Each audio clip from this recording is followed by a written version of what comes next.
Radhe Radhe everyone, कैसे हो आप लोग सब। आई होप सब अच्छे होंगे। दोस्तों, आज की वीडियो में हम जानेंगे कि अक्षय तृतीया पे हम अपने लड्डू गोपाल जी की सेवा किस तरीके से करनी है। तो दोस्तों, जैसे रोज़ हम अपने लड्डू गोपाल जी को बड़े प्यार से उठाते हैं और इनको जल और दूध वगैरह जो भी हम पिलाते हैं, तो उसी तरीके से हमने अपने लड्डू गोपाल जी को उठाना है और क्या इनको भोग लगाना है। तो सारी चीज़ें आज यही हम अपनी वीडियो में जानेंगे। तो दोस्तों, ये हमने अपने लड्डू गोपाल जी को उठा दिया है और इनको थोड़ा सा जल पिला के अब इनको हम स्नान कराएंगे।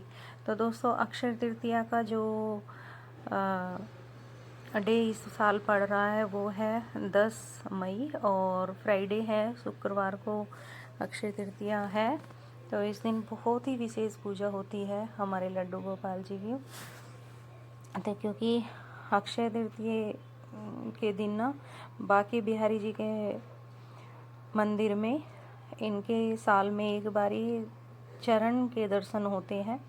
ये बांके बिहारी जी के मंदिर में अक्षय तृतीया के दिन ही इनके चरण के दर्शन किए जाते हैं। तो हमारे लड्डू गोपाल जी का बहुत ही विशेष पूजा होती है इस दिन। चंदन सेवा इस दिन दोस्तों की जाती है और हमने ये अपने लड्डू गोपाल जी को स्नान करा दिया है और इत्र से हम इनकी मालिश कर रहे हैं। चंदन वाला इत्र हमने लिया है क्योंकि आप चंदन से इनको मालिश वगैरह ना कर पाओ तो उनका परफ्यूम भी लेके, आप इत्र भी लेके इनको लगा सकते हो।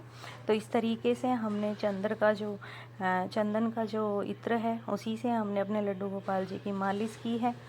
और अक्षय तृतीया है, येलो कलर हमारे लड्डू गोपाल जी पे बहुत ही खिल के आएगा और ये कलर बहुत ही अच्छा लगता है इनके ऊपर। तो वैसे तो हम कुछ भी अपने लड्डू गोपाल जी को पहना दे तो हमारे लड्डू गोपाल जी वैसे बहुत ही प्यारे लगते हैं, लेकिन विशेष डे है तो हम अपने लड्डू गोपाल जी को आज येलो वस्त्र पहनाएंगे। तो इस तरीके से हमने अपने लड्डू गोपाल जी को तैयार किया है दोस्तों। और इनका अक्षय तृतीया के दिन इनको स्नान वगैरह की एक अलग ही विधि होती है। तो ये सारी चीज़ें करने के बाद में आप पंचामृत से भी स्नान करा सकते हो, नहीं तो गंगा जल उसमें जल में डाल के और सादा जल में ना जैसे गंगा जल डाल लो और गुलाब जल डाल लो, तो ये सब चीज़ें डाल के भी करवा सकते हो स्नान वगैरह। और अगर हो सके तो पंचामृत से स्नान कराए, तो वो आपकी जैसे श्रद्धा है, आप जिस तरीके से कर सकते हो। तो ठाकुर जी को हमने गंगा जल पानी में शुद्ध जल में मिला के, गुलाब जल मिला के और तभी स्नान कराया है। आप पंचामृत से भी स्नान करा सकते हो। और बिल्कुल इनको ना बहुत ही प्यारे हमारे लगेंगे लड्डू गोपाल जी तैयार होके ठाकुर जी हमारे। तो इस तरीके से हमारे ठाकुर जी हमने तैयार कर दिए हैं। और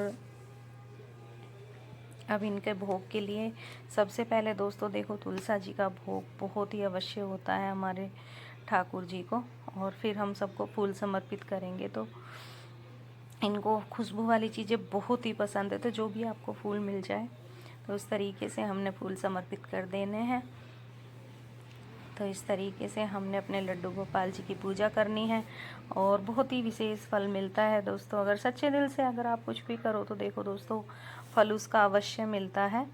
तो हमने इस तरीके से अपने लड्डू गोपाल जी की सेवा करनी है। और वैसा अब हम करेंगे पूजा की तैयारी और भोग में हम आज क्या लगाएंगे वो भी हम दिखाएंगे। तो सबसे पहले हमने दिया प्रज्वलित कर दिया, धूप दीप से हम आरती करेंगे। और अगर आरती अगर आपको ना आती हो दोस्तों तो ओम नमो भगवते वासुदेवाय नमः का जाप करते हुए हमने पूजा करनी है। और अगर आरती आई तो बहुत अच्छी बात है, पहले गणेश जी की और फिर इस तरीके से। तो दोस्तों, कहते हैं केदारनाथ जी के जो द्वार होते हैं ना, वो भी अक्षय तृतीया के दिन खुलते हैं। तो अक्षय तृतीया का दिन बहुत ही पूजा पाठ के लिए विशेष फल देने वाला होता है। तो दोस्तों, हो सके तो अपना विधि विधान से पूजा कीजिए और भगवान का आशीर्वाद लीजिए, क्योंकि इनके आशीर्वाद के बिना कुछ भी नहीं है। आप चाहे कितने ही कर्म करिए, लेकिन पूजा अवश्य हमें करनी चाहिए अपनी दिनचर्या में। एक ये नियम हमें अवश्य बनाना चाहिए। तो इस तरीके से तो दोस्तों आज की कुछ जानकारी आपके लिए इस तरीके से थी, और कैसी लगी मेरी जानकारी प्लीज़ दोस्तों ज़रूर कमेंट्स करना। और राधे राधे।